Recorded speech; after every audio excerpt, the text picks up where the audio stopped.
Xanax is, it's very popular medication. A lot of people have heard of it, and it's a sedative, a benzodiazepine. It's been around a long time, that class of medication, but actually there's no data indicating that long-term use of Xanax or any other benzodiazepine is the treatment of choice for anxiety. It will actually ruin the balance in your brain between the brake and the gas pedal, basically, GABA and glutamate. And it's just like an opiate. You need more and more with time, and if you don't have it, when the brake's not pressed, the gas pedal's pressed, and it's pressed too far down, so your body's in withdrawal. So it worsens outcomes with time. Memory loss, anxiety gets worse. But the real problem with using a benzodiazepine, because it's prescribed, you could be prescribed Xanax by a psychiatrist, by an internal medicine physician, family physician, and a lot of people maintain on it. And so there's misconception, well, this is, I need it, this is what works for me. The truth is, just by staying on it, you're increasing your risk of death.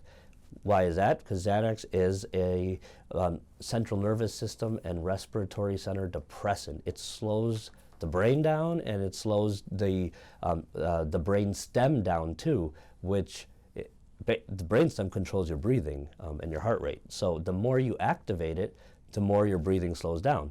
So if you mix two meds, now we talked about an opiate like heroin or oxycodone, those are also slowing your brain stem down. So you put two together, it's like what we call a synergistic effect.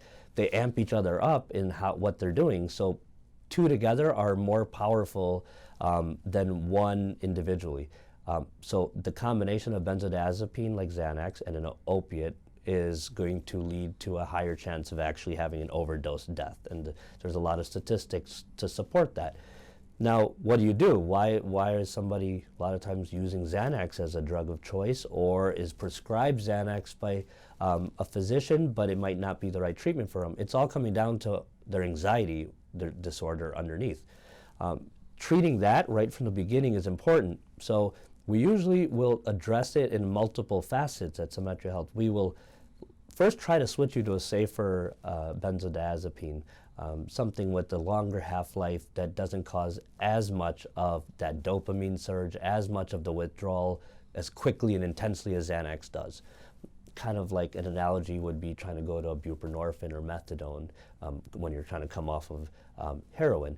So we switch you to something long-acting like Librium, chlordiazepoxide Librium, or clonazepam. But then we slowly taper you down a little bit by little bit, as long as both the person is trying to get better and they're not relapsing, because we have to make sure our number one goal is safety. If we can safely do this and slowly do this in this comprehensive model, it can take a few weeks, it could take even sometimes a year or two.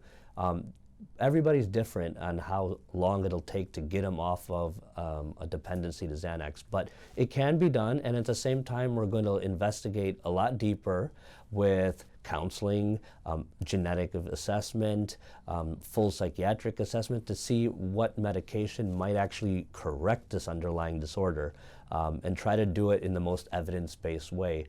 If we have time to do this, which a lot of different settings, you don't get to really treat this condition. You'll go to a treatment facility, they'll say, you should find a psychiatrist. It can take months to get in to see a psychiatrist. So here we'll start doing this immediately, where we're addressing their benzodiazepine Xanax addiction, and then trying to slowly get them off so they're comfortable. I could try to taper somebody really fast, let's say 2 weeks, and keep them medically safe, but they'll have so much withdrawal and they'll be so uncomfortable. How are they going to focus on treatment? It might just cause a relapse and they'll drop out because they'll be too uncomfortable. So actually medical data shows that the best approach for trying to treat a dependency to a benzodiazepine like Xanax is actually a slow outpatient taper schedule.